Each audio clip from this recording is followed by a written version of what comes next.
What is going on, everybody? This is your boy, Nathan Crankfield, the host and founder of the Seeking Excellence podcast.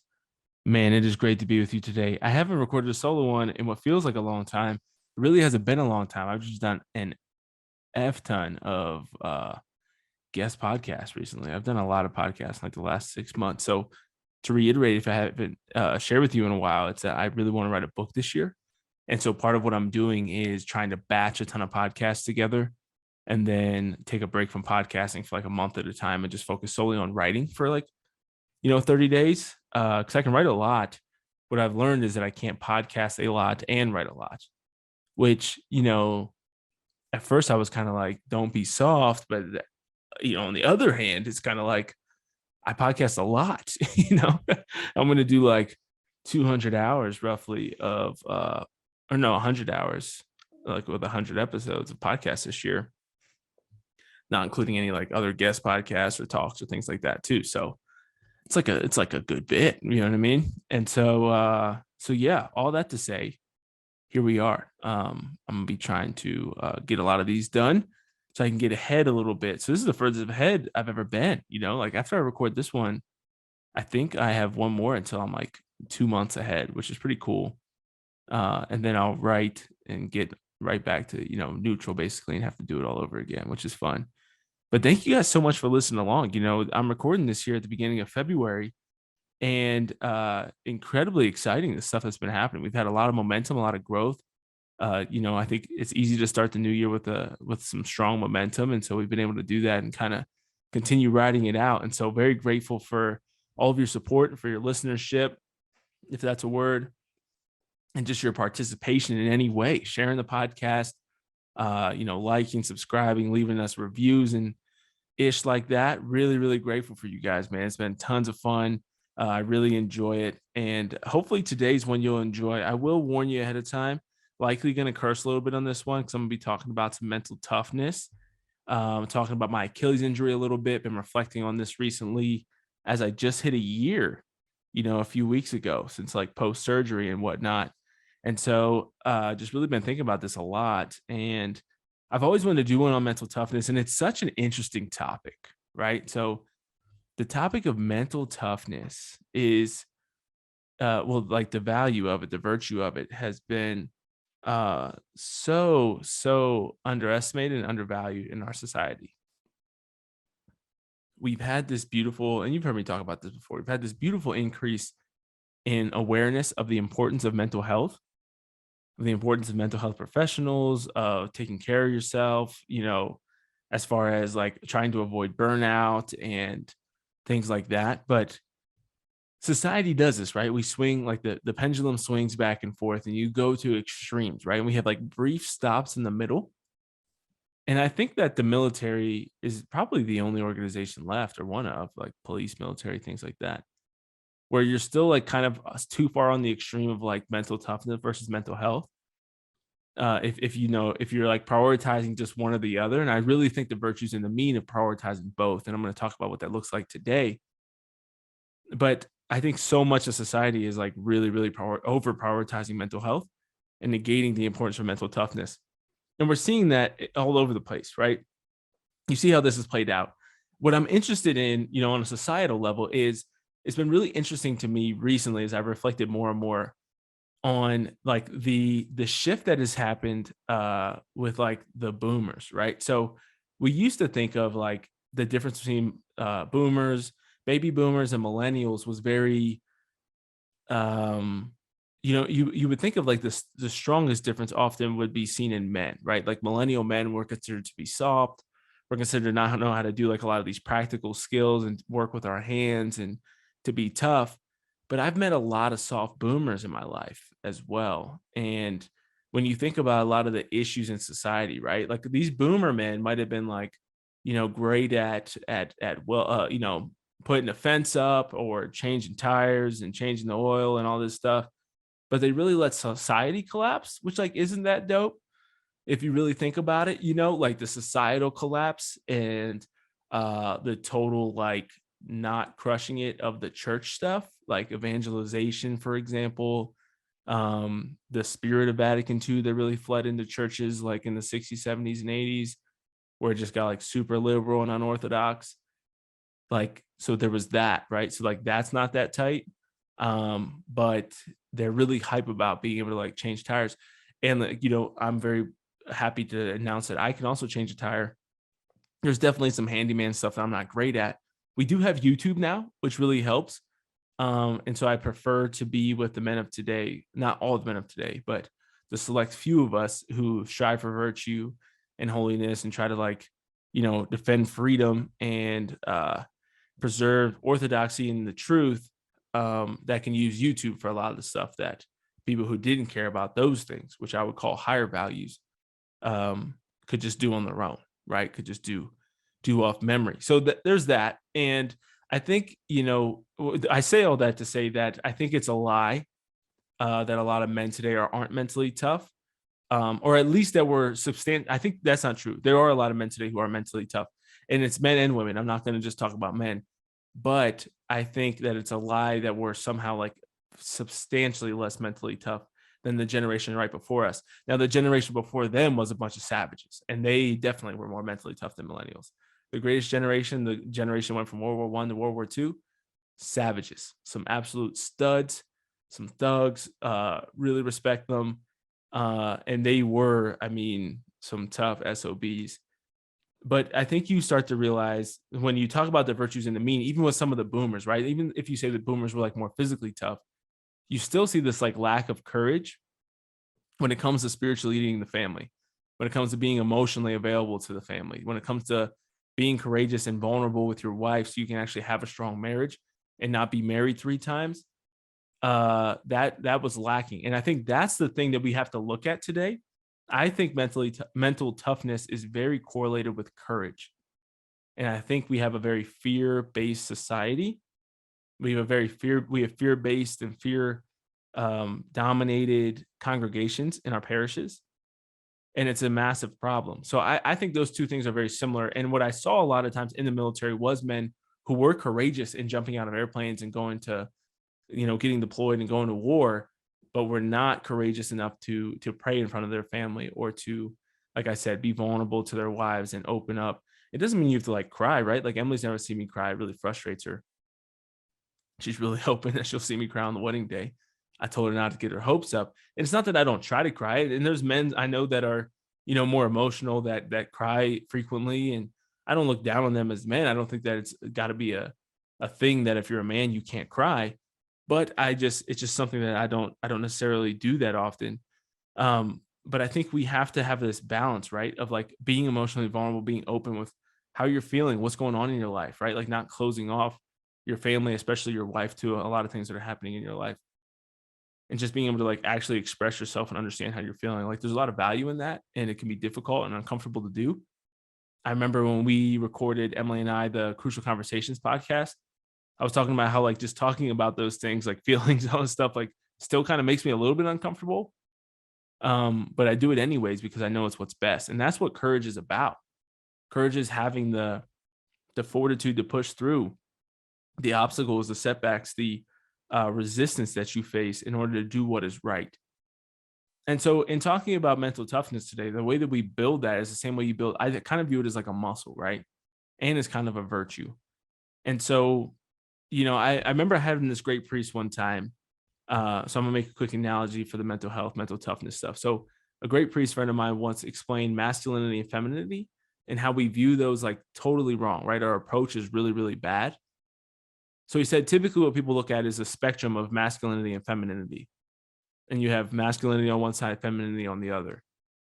And he said that the problem is that people view it as, in order to be more feminine, you have to be less masculine, and vice versa. And what he says, there's basically on 2 different scales. You have masculine and not masculine. You have feminine and not feminine. And there's feminine virtues that are associated with femininity, right? Openness. You can say like hospitality, right? Yeah, lots of great, obviously, like gentleness, things like that, right? Compassion, maybe you could say too. It doesn't mean that they're only for women, but they're more feminine virtues, as were like strength and courage and boldness, right? Are more masculine virtues. And so he's like, everybody should be growing in all of the virtues. And so you should be growing in your masculinity and kind of like feminine virtues as well. And you should look at them as two different scales. Not that if you become more courageous, you have to become more of an a-hole, or you become stronger, you have to become less kind, right? You can do both at the same time instead of looking at them as in competition. And I think the same thing goes for mental health and mental toughness. It's like, well, if I start to care about my feelings and how my mental health is doing, then I also, have to like decrease in being tough and being strong and being courageous. And it's just not true. It's a lie that the devil has sold us. And at first, you're kind of like, why is that bad? Right. Because you had all these boomers and the generation before them. I don't know what their generation was called, but who were like super tough and hard ass dads that never could tell their kids that they loved them. Right. And all these things. And it's like, and you see, those are kind of the jokes that a lot of like millennial accounts will make back at the boomers. It's like, yeah, sure, I can't, um, weld anything, but at least I can have the emotional capacity to tell my son that I love them. And it's like, why not do both though? Why not be willing to like storm the beaches of Normandy and be able to tell your kids that you love them? I think that's the epitome, like the ultimate masculinity, right? That's Jesus. Jesus is the most masculine human, the most masculine man that ever lived. He's the manliest of men. Saint Joseph is right behind him, and they both had the capacity to do both of those things, right? So, mental toughness, I'm going to talk about it like a muscle. And how do you build your muscles? You build them with resistance. Now, the issue that we have a lot of times with mental toughness is it's very easy to quit on your sets, right? So in the gym, when I go into the gym, like I get to choose. It's better if I don't get to choose. It's better to go in with a plan, right? To choose a plan in your sober moments before you get in there and get lazy. It's the beauty of like CrossFit, right? Or like Orange Theory. Emily loves Orange Theory. And you get in there, you just have to do whatever they prescribe, right? Like you don't get a choice, you don't get to think about it, you don't get to talk about it. You just execute. It's like PT in the military. Now, having done PT in the military for like 8 years, I was ready to, do my own workouts a little bit. So I kind of like being able to choose, but I still have to know and kind of go into this like deeper place within me when I'm working out to say, okay, I'm not going to just stop whenever my muscles start to get tired, right? Whenever I start to get a little fatigued, I'm not going to lighten the weight. I'm not going to do whatever. Like I have to intentionally like the whole point of going to the gym, right, is to get intentionally uncomfortable. And so when you're getting intentionally uncomfortable, you start to grow used to discomfort. And so that's how you get to this point where it's like you like relish in the pain, right? Like you start to get to the point where like I remember, especially in Afghanistan when I was really getting big, it's like I loved working out with a spotter because a spotter would allow you to keep going even though you couldn't go anymore, and to keep you're just breaking that muscle down. Man, it gets me hyped just thinking about it. You're just breaking all these muscle fibers, you're just tearing your ass up, right? And it feels great and awful, right? Like at the end, you're kind of like, damn, I'm cooked. But it feels good because you're like, I'm gonna be swole, You understand that there's a prize, there's a reward connected with that pain and that suffering. But the issue with mental toughness is whenever we face resistance, it's much more often, much more frequently than physical resistance thrust upon us, right? So think about how often are you really put in a situation where you have to do something that's physically uncomfortable? Probably pretty rare. Like maybe you go to like an amusement park and you're on your feet all day. Maybe you're helping somebody move, right? Like there are very, very rare situations unless you have like a manual labor job or you're in the military, which basically is manual labor in many ways. But if not, you probably rarely, get a situation that's thrust upon you that pushes you to a lot of physical resistance. But mentally, we get that shit thrown on us all the time, right? Like life just is kind of hard. It's kind of hard all around. It's one of my like favorite phrases to say is that life's pretty much hard all around, and it's true. So it could be your boss is pissing you off. Maybe your wife keeps doing something that's driving you crazy, or your husband's driving you nuts, or your kids are driving you nuts. And the great thing, the funny thing about mental toughness is it's really something that kicks in, I think, anytime any virtue is in question, right? Anytime any virtue is being challenged or pushed, you get the opportunity to be humble. You get the opportunity to be patient. You get the opportunity to forgive. Like to me, mental toughness is required for all of those things, right? So it's the fortitude, it's the courage, it's the willingness to push forward and to do what's right, even though you don't feel like it. That's what I think is the most mentally tough thing you can do. Do what's best, not what feels good. And too many people, I think, we view it on this spectrum where it's like you can either take care of yourself or you can be a badass. And it's like, no, you can do both. You have examples of people in the world who go too far in either direction. I think this comes to mind to think of like the mentorship thing that I kind of tell you guys about, of like having this like board of directors, right? So I have my board of directors literally for seeking excellence. I have mentors and stuff in my life, but then also having this kind of like your distance mentors is what I call them, who are your favorite authors, speakers, right? Podcasts, whatever. And so David Goggins is like my go-to guy for mental toughness. He's the baddest MFer I think on the planet. But he's a little crazy, right? And he prides himself on that. He's got millions of followers and has sold millions of copies of his book. And it's a beautiful thing. It's great. He's been very successful in what he's done. He's gone to Ranger School. He's done Hell Week 3 times with the Navy SEALs, Air Force pararescue stuff. Dude's a badass. There's no denying it. Now you have to be careful, and this is why you have to have a well-rounded board, is that he's also been divorced at least once, maybe twice. I don't even know if he has kids. If he does, he's not super engaged as a father. I don't think he really has a spiritual life. So he's all in on mental toughness, which is one of the pillars. And we talk about that, right? Like you don't want to go all in on the pillars or forget everything else, which is why I don't think David Goggins is necessarily pursuing sainthood, but he does relentlessly pursue his dreams. And if I can take that same wisdom that he puts into being a badass ultramarathon runner and world record holder for most push-ups or pull-ups in 24 hours, then maybe I can be a saint, with that same, with some of these virtues that are good. And then having, Father Mike is also on the board and other people who are, kind of balance it out. But you have to, be willing to look at these people and say, man, I can be like that. That's one of the main things that I think was really important, especially as a man, for me going into Ranger School was like, I was just reflecting kind of on this with reading through some of my notes from Wild at Heart by John Eldredge, which is one of my favorite books on masculinity. And he talks about how written on every man's heart is several questions, but one of them is, do I have what it takes? And he said something really powerful that as I was reading through it the other day, where he said that sometimes we feel like God's abandoned us, right? And we have this experience, and you might feel like that sometimes with your father, right? If you have a good father who prepares you for the world, and this is how this is one of the key things of fatherhood, right? It's one of the main roles of the father, is to make sure that the kids are ready to go out into the world. One of the most toxic things in the world is when a father becomes a helicopter parent, because it's the opposite of what's supposed to happen. So talking through this, John Eldredge's point, he says that, when sometimes you experience abandonment, and it's not God abandoning you, it's God saying, yo, you've got this, right? He's like, I'm still here. God's always with us. He's always present. But sometimes he just backs up a little bit and he's like, you got this.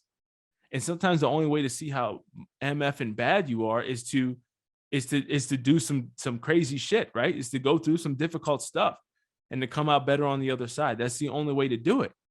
And so sometimes we get into these difficult situations, or we go through these trials. You always hear this corny shit, and people always sharing God gives his strongest battles, or his toughest battles to his strongest soldiers, and all this stuff. Everybody says that until it actually gets hard, right? Until life actually gets hard. Then everybody's a coward. Then everybody gets soft, rolls on their back, and kind of gives up, and it's like, God, why did you abandon me? And it's like, dog, you wanted to be tough. Like when it was cute, you retweeted the shit. You know what I mean? You wrote, Philippians 4:13, I can do all things through Christ who strengthens me. You write it on your notebooks and all this other shit. But now, you got a tattoo on the inside of your bicep. But now when life actually, when the rubber meets the road, when life's getting hard, now you're a hoe. And it's like, what happened? What happened? That reminds me of my favorite Ronnie Coleman quote. If you never heard of Ronnie Coleman's OG bodybuilder, one of the best bodybuilders of all time. He's got some funny YouTube videos, man. I encourage you to watch some Ronnie Coleman if you're heading to the gym today, because Ronnie will get you hype. Lightweight, baby. Like Ronnie will get you hype. But one of my favorite Ronnie Coleman quotes that I've used in many circumstances is, he's got this really high-pitched voice. It's super unfitting. But he says, everybody want to be a bodybuilder, but don't nobody want to lift no heavy-ass weight, though. And I'm like, man, ain't that the truth? I used to say that about everybody wants to be a saint, but nobody wants to do, these heroic, virtuous things. Nobody wants to be a martyr. Everybody wants to be a great father and husband. Everybody wants to be great, financially successful. Nobody wants to read the books. Nobody wants to actually set aside the income to actually invest. Right? You know what I mean? Nobody wants to do the work to actually succeed. Everybody wants to be in great shape, but nobody wants to lift the weights. Everybody wants to be mentally tough, but nobody wants to actually embrace the opportunities you get to be mentally tough. So life thrusts these opportunities upon you, right? With this difficult shit you're going through, and these hard times you're going through, and it sucks. It sucks. There's no way around it. When I was praying at the beginning of 2021, I wanted to do something mentally hard because I can start to tell and get a gauge on when I'm becoming mentally soft, right? When I'm complaining more, gossiping more, just generally being more of a bitch, just day to day. I can start to feel that. And so I was like, man, I need to do something mentally tough. I was like, I don't know if I need to run a marathon.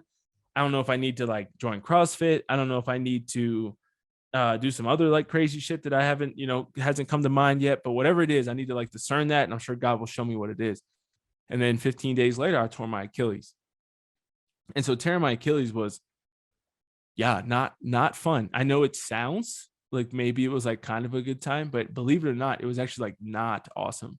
And so tore that and was like super bummed, right? Because I had I had a lot of momentum going into the year. The podcast was doing well. We were like 4 or 5 months in. And yeah, dude, I had all these plans with my RAs. It's when I was working at Benedictine as a resident director. And so my RAs, we had a great planning meeting. We were super pumped. All this stuff I was going to do, it's going to take Seeking Excellence to the next level. I was going to be more intentional with Emily and try to be a better boyfriend and all this stuff. And yeah, tore my Achilles. And I was like, man, it's all, all this stuff, all these things I'm trying to do. And it's just like setback after setback, right? I had just moved, just started a new job, came in the middle of the semester. Like it was already really difficult. Didn't really know anybody there. And it was a difficult time. And I didn't realize how much God was giving me what I had asked for in doing something that was mentally difficult, becoming more mentally tough. Because I'll tell you what, I don't know if you've ever learned how to walk for the second time, but it's a bitch, right? It was super not fun. And so going through that, the physical therapy, learn how to spread my toes apart, bend my ankle, like all this stuff was painful, difficult, went through a lot of pain after surgery and all these things. And so it really taught me a lot again about mental toughness. And mental toughness is something like, they used to say this with your Ranger tab. It's like, yeah, you get the Ranger tab through Ranger school, but you have to earn it every day, right? You have to stay hard, you have to stay bad and keep pushing yourself to be great so you can be a great example to others, right? Like you have to represent the tab. And that's what I think we're called to do as Catholics, and we don't recognize that enough. We're called to take on all the shit that life can throw at us and keep pushing forward and stay in the fight. You know how you can know somebody is mentally soft? It's the dude or the woman who's, either they're divorced because they just kind of gave up on their marriage, or they stop practicing their faith because it's just kind of hard and inconvenient, or they go from job to job because they can't, ever figure it out. And they're just kind of always unsettled, and they're never really consistent in going to the gym. They're not really consistent in reading. What does this sound like? It sounds like somebody who's the opposite of freaking excellence, right? It sounds like someone who's the opposite of excellence, and it's mediocrity. And those same people, the same people I'm describing, you'll hear your Rachel Hollises and all these other dumbasses who share those self-help messages, and that these are the people that they target.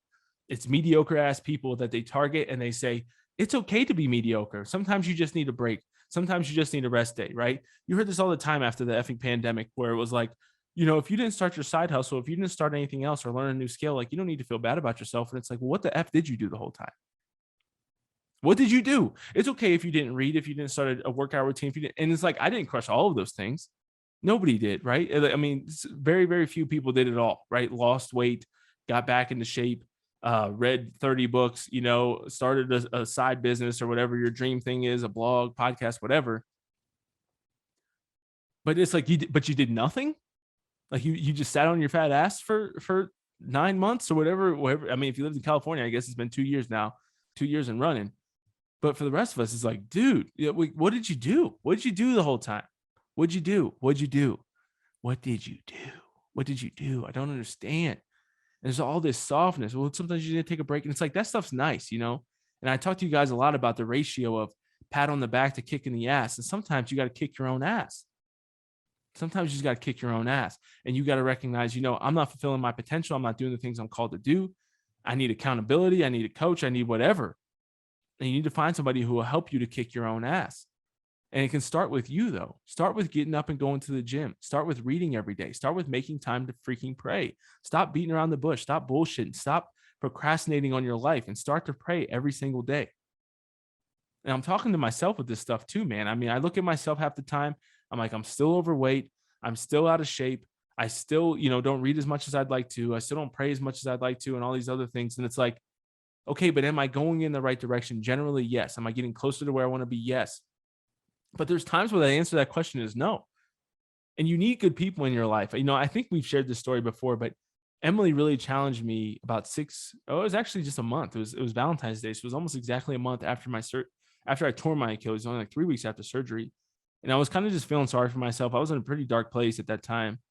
And it was Valentine's Day. And she was like, what are we going to do for Valentine's Day? I was like, I don't know, just sit here. What else do we do? I was just kind of depressed and sad. And she's like, well, you're not going to try it all. And I was like, what do you want me to do? And she was just like, I just think you could put in a little bit of effort. And she left, and I was kind of mad for a while. And then I stopped and thought about it. And I was like, damn, she's right. I'm being a bum. So I planned like this whole day the next day. And we did this, we couldn't go anywhere or do anything, but I thought of like some fun games and stuff that we did at home, wrote each other love letters, and then I think we read them to each other, which was really cool. We did this like 5 love languages quiz and talked about it for a while. We played board games, stuff like that. Right. And it was an awesome day. And it was a day that we kind of both realized we went from, 0 to 100 from the night before, and both kind of realized that day, like, yeah, I think I want to marry you. And it was beautiful. But one thing that's important in that with mental toughness both is kind of the chicken and the egg when it comes to receiving constructive criticism. Because you need to not be a bitch in order to receive it, but you also have to not be a bitch in order to digest it and then implement whatever it is that somebody's correcting you on, right? So this is where like not being a hoe comes into humility, is that it's weak to be self-conscious, a self-conscious tyrant, right? Like you look at narcissists and you think this is kind of the oxymoron, right? We talk about this a lot with like narcissism and people who are extremely arrogant and cocky. Is people will say all the time, that it's really just self-conscious and fear that self-consciousness and fear that real insecurities is where I was looking for, insecurities and fear that really prevent people from being more humble and kind of seeing their place in the world, seeing themselves as they are in God's eyes, nothing more, nothing less. But we act like it's not that, right? We act like, oh, you're the big tough guy. It's like, no, you're actually a hoe. And that's why you want to you have this control freak and you have this anxiety and this fear all the time, right? And so that kind of goes back to what I was saying too, with like, we see this a lot of times with fathers. When you see helicopter fathers, it's like fathers are supposed to prepare you for the world and then kind of give you that almost feeling of abandonment, while it's like, I still got you here as a fallback, but you can do this, right? Like you can do this. That's what the military is very good at that, right? You do a ton of training. It's annoying as hell. They push you really hard. They're really hard on you. But then that first time you jump out of a plane at airborne school, you're by yourself, dog. You jump out that freaking door, man, you are alone. And it's not an abandonment. It's not your instructors are abandoning you. They're like, dude, you've been training for 2 straight weeks, every single day, learning how to fall, learning how to jump, learning what to do when things go wrong. And when you hand them your I can't remember any of the terms. But when you hand them your cord, man, like you turn and you jump out that door and they look you in the eye and it's like, go get them. Go get it, And so that's what life is supposed to be about. Like, it's supposed to be about, kind of this transition of responsibility. And that's why it's so sad when fathers are so dominating, when fathers are narcissistic, when fathers are, helicopter parents. It's bad when either are helicopter parents, but when your father is, I think it really hits you in a big way. And then many of us have experienced the opposite, right? Where your father's not there kind of at all and doesn't really actually prepare you for the problems. So both are unhealthy and both are not good. But yeah, man, when life provides you with these opportunities and you face that resistance, you have to take yourself back to the gym, right? And this is why the gym is so freaking helpful, because the gym allows you, when you're doing those sets, especially with something like shoulder press. This is why I love shoulder press, because man, you can F yourself up on the bench press or on the squats, right? You can hurt yourself on a lot of different exercises. But shoulder press, man, that's like my favorite exercise. You get those damn dumbbells. It's the same thing with like dumbbell chest press. So you could say you could do it with the bench too if you're doing dumbbells. But the good thing, I just love shoulder press, man. I got some, solid shoulders. And so when I'm pushing it up, when you get to like that 8th rep and you're trying to get to 10, but it's like your 4th set, like you can just like keep pushing. You can't drop it on yourself. Nothing bad's going to happen, right? So you can just keep fighting. You can get a good burn, right? You can get a good burn going. And no matter, even if you get stuck, right, there's still like incredible resistance, and it's awesome. But you get to choose in that moment. Am I going to just stop immediately, or am I going to keep going? And the same thing goes in little moments in life. I choose, Lord, I choose you today. I choose to be patient. I choose to be forgiving. I choose to be kind.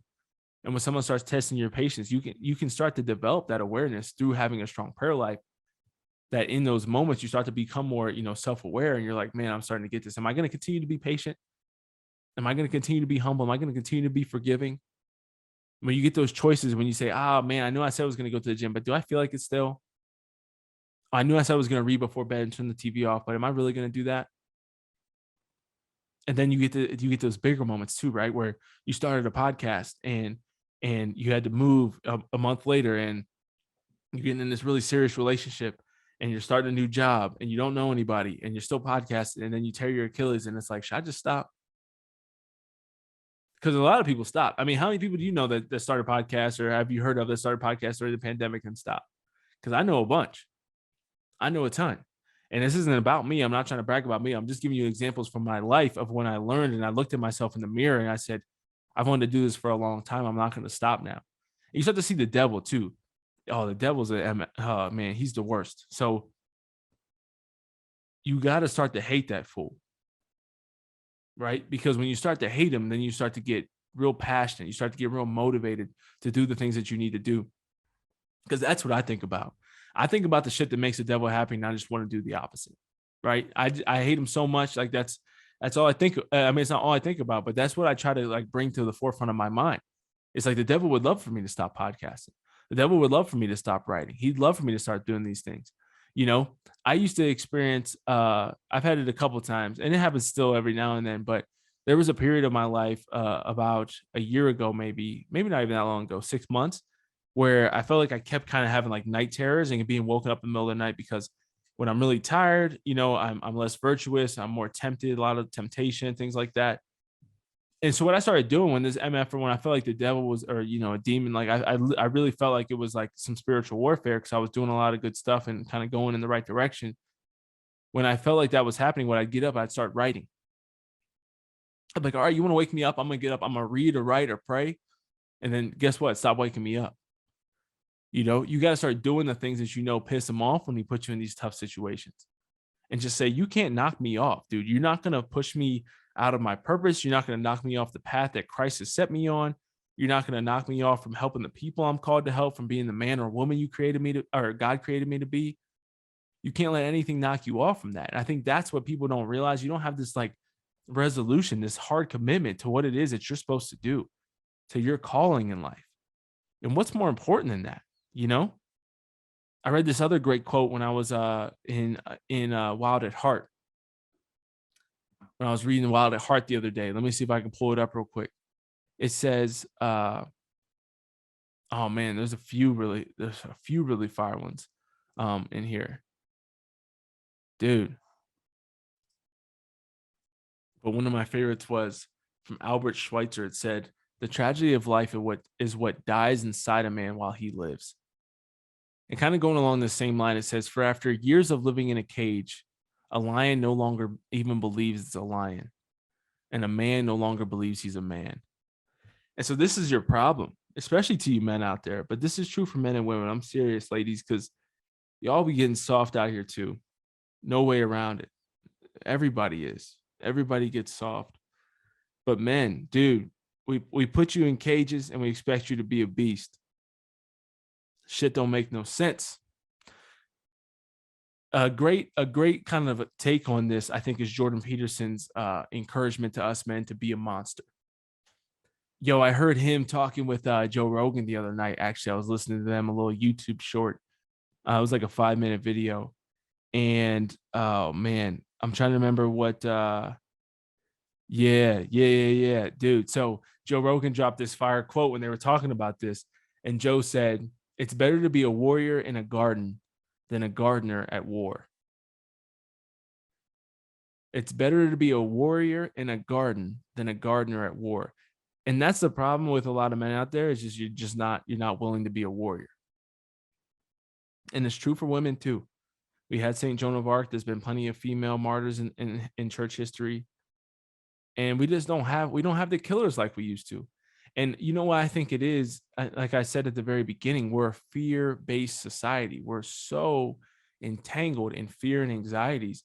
And I think the problem with the mental health shit is that it's normalized being anxious, it's normalized worrying, it's normalized fear, to where it's like, oh, you want to be relatable. So it's like, oh, like I get anxiety and I don't like, I don't want to be relatable to people who are scared of effing everything. I'm not relatable to you. That's okay. If that's how you choose to live your life.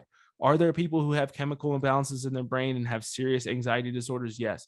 Are most people just suffering from spiritual warfare and unwilling to be mentally tough? In my opinion, yes. Anxiety and depression and this other shit is are some of the most overdiagnosed things in the world. Do you know how much money? Do you know how much effing money Big Pharma makes from labeling every single person who comes into a psychiatrist sad as depressed and giving them medicine? ADHD and ADD and all these things. Like, dude, they make a ton. They make a ton of money. They make a ton of money from that stuff. And I'm not saying that there aren't people who actually suffer from these things.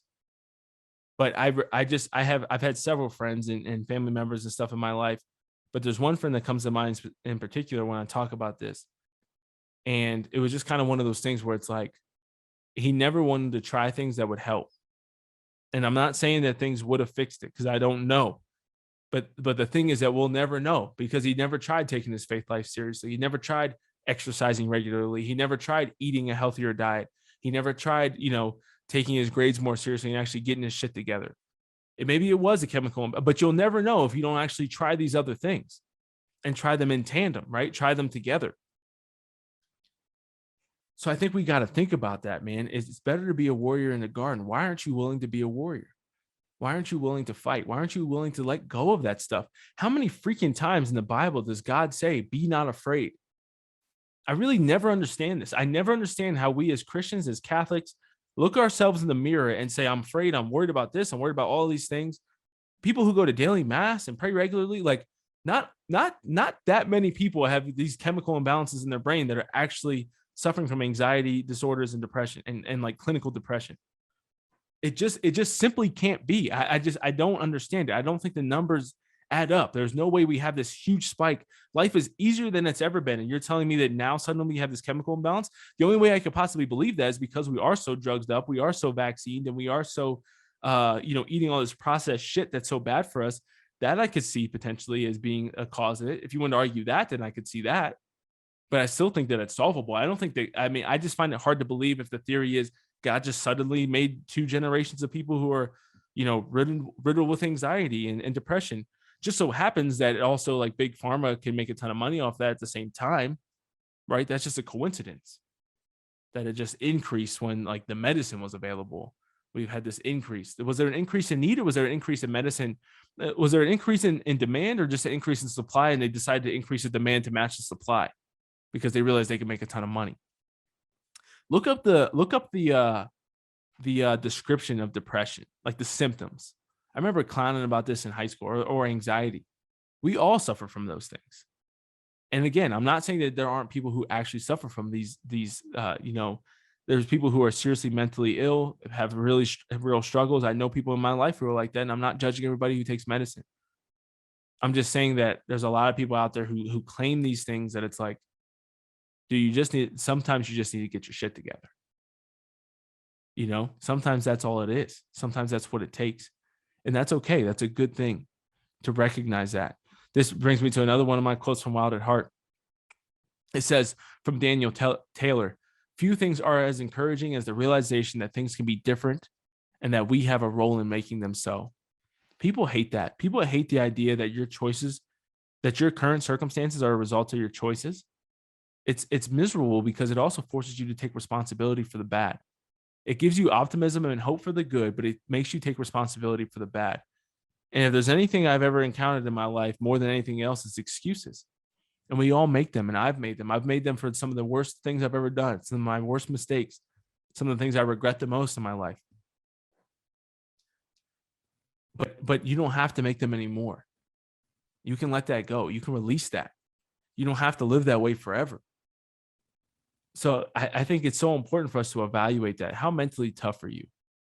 What have you committed to that you've kept going on? What goals have you set? What dreams have you had that you've given up on?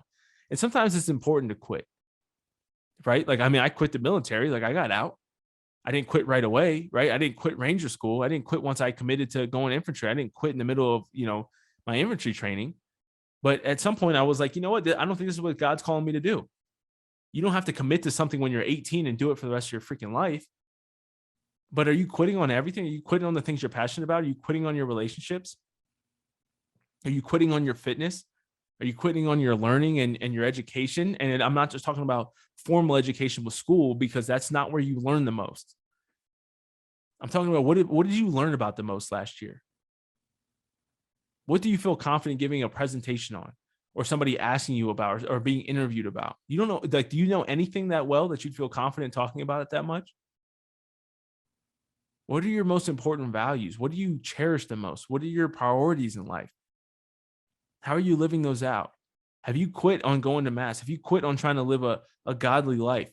That's why we have confession. God knows we're going to fail. And he gives us confession and plenty of opportunities to go back over and over and over again. Because you're going to fail. I'm going to fail again. You're going to fail again. That's okay. That's not the point. The point, at the risk of being kind of corny, is that one of my favorite Rocky quotes, where he's talking to his son in Rocky Balboa, and he said, you get up. It's not about how hard you can hit. It's about how hard you can get hit and keep going, how much you can take and keep moving forward. He's like, losers make excuses, and that's not you. So you need to think about that. What excuses are you making in your life? One thing I always wanted was, I never wanted to be a bitch. And that's just me talking real to you guys. I remember, like, I grew up in that kind of, Northeast neighborhood and friend circle where it was like, you challenge each other to do stuff that scared you, to do things that were daunting, right? To go talk to a girl, to go, jump off a ramp with your bike, to do, whatever it might be. And that's what we prided ourselves on. And so that's why, like, I mean, I get a pit in my stomach. I lecture at my church. I talked about this before. And I get nervous before I go up there. Right? Sometimes public speaking does the same thing for me. But I try to get to myself and be like, all right, how can I make myself uncomfortable? How can I put myself in these situations that are going to make me grow, that are going to stretch me? Stop just saying comfortable. You stay with people who look like you, who think like you, who never challenge your beliefs, who never think anything different. Sometimes we try to do this Benedict option stuff, where we as Catholics will say, I'm just going to surround myself with people who have the same values as me so I can grow and all this stuff. And that's good and that's needed, right? The apostles stuck together.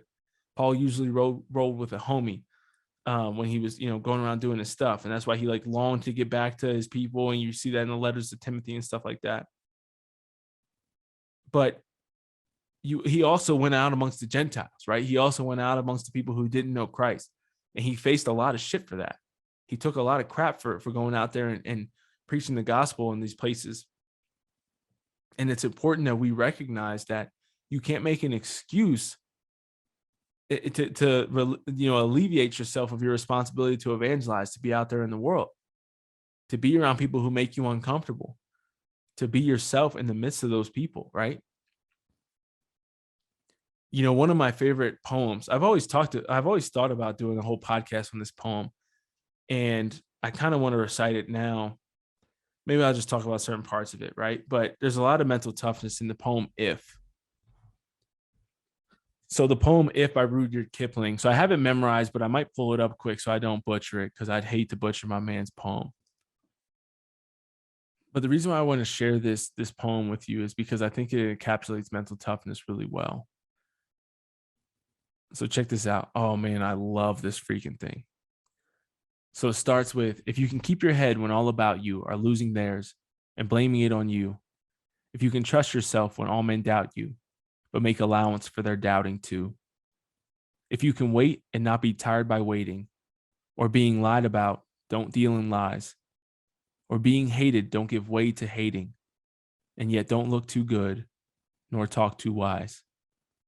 If you can dream and not make dreams your master, if you can think and not make thoughts your aim, if you can meet with triumph and disaster, and treat those two impostors just the same, if you can bear to hear the truth you've spoken, twisted by knaves to make a trap for fools, or watch the things you gave your life to broken and stoop and build them up with worn out tools. If you can make one heap of all your winnings and risk it on one turn of pitch and toss, and lose and start again at your beginnings, and never breathe a word about your loss. If you can force your heart and nerve and sinew to serve your turn long after they are gone, and so hold on when there is nothing in you except the will which says to them, hold on. If you can talk with crowds and keep your virtue, or walk with kings nor lose the common touch, if neither foes nor loving friends can hurt you, if all men count with you, but none too much, if you can fill the unforgiving minute with 60 seconds worth of distance run, yours is the earth and everything that's in it, and, which is more, you'll be a man, my son.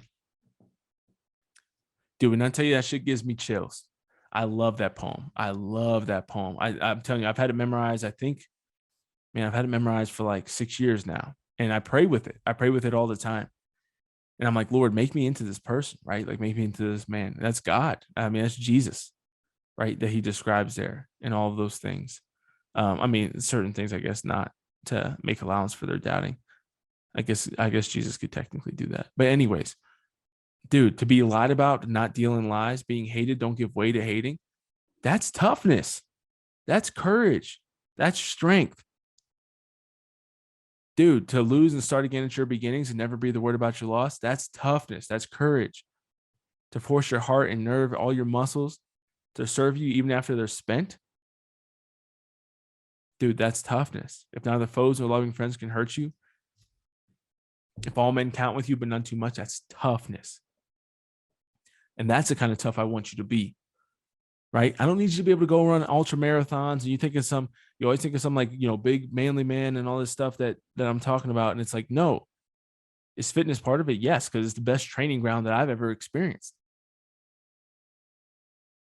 I think your body can teach you a lot about your soul and about your mind. So it's a great training ground for it, but then it has to rise to new heights. It has to go to new things, right? Like you have to take that virtue that's built there and actually start to refine it even further in these other arenas, in the spiritual life, in the emotional life, in your mental life, in your financial life. All these things that are hard to do. Do hard things. There's a lot of value in it. Take the opportunities that God gives you to grow and to overcome and to become a better man or woman. Don't just run from them. Embrace it. David Goggins has some crazy ass moments where he literally is in horrendous amounts of pain and he's like, no, I want to feel this. Feel your pain. I'm not telling you to run from it. I'm not telling you to stuff it away all the time and keep moving forward like nothing ever happened to you. I'm not telling you to not get your wounds fixed. I'm not telling you to not go to counseling. I went to counseling. I went to therapy. I'll probably go again someday. I'm not telling you to not seek help. I'm not telling you to not have friends. I'm not telling you to not open up about your issues. What I'm telling you is to do the hard things even when they're difficult and to do them because they're difficult. I'm telling you to stay in the fight when you feel like running. I'm telling you to have the fight with your spouse when you feel like running away and withdrawing. I'm telling you to go to the gym when you're feeling lazy and you're feeling like you don't want to go. I'm telling you to pick up the book and read. I know it's past your bedtime. That's okay. It's okay to skip a little bit of sleep. You're going to be all right. I know it's tough to wake up early in the morning and get your prayer time in, but when the hell else are you going to do it? I know it's difficult to choose the healthy meal over the cheeseburger and fries. I know that. Be tough. Do the right thing, even when it's difficult. Do what's best, not what feels good. That's who you were created to be. I know a lot of people love the intro to the podcast, and so do I. But you got to start embodying this shit, man. You got to start embodying it. You got to become that person. Choose the person you want to become based on, obviously, prayer and discernment of who God's calling you to be and who he created you to be. But then pursue that relentlessly. Be relentless. Look at these people like Kobe Bryant's Mamba mentality and my favorite motivational speaker, Eric Thomas, and I love Derek Jeter, and I love Tom Brady. Like, they're single-minded focus. Obviously, we can't be that focused on our career or whatever it is, but be that focused on excellence. Do all these different things. Finish your days and feel like you still have a ton to do because you've committed to being great in all these different areas, and that's okay. But be able to look back on your day and be like, wow, I worked out, I read, I prayed, had a great dinner with my fiance, I crushed work, I recorded 2 podcasts, you know, and I'm going to get up and I'm going to kick ass again tomorrow because that's who I am. That's what I do. I consistently fight hard to be my freaking best in everything that I put my mind to. And everything that God sets before me, I just want to give him glory and pursue excellence in every single thing that I do. Not for my fame, not for my glory, not so people think highly of me, but so that I can become the type of person that I can be proud of, that my kids and my wife can be proud of, that God will look at me when I hopefully, reach my judgment day and say, well done, my good and faithful servant.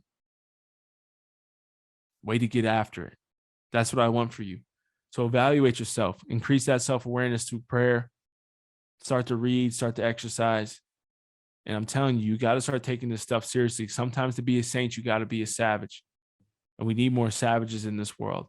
It's time to stop being afraid of all this little shit. Stop being scared of your shadow. It's time to go out and get after it. I believe in you. Continue to fight hard to be your best. God bless.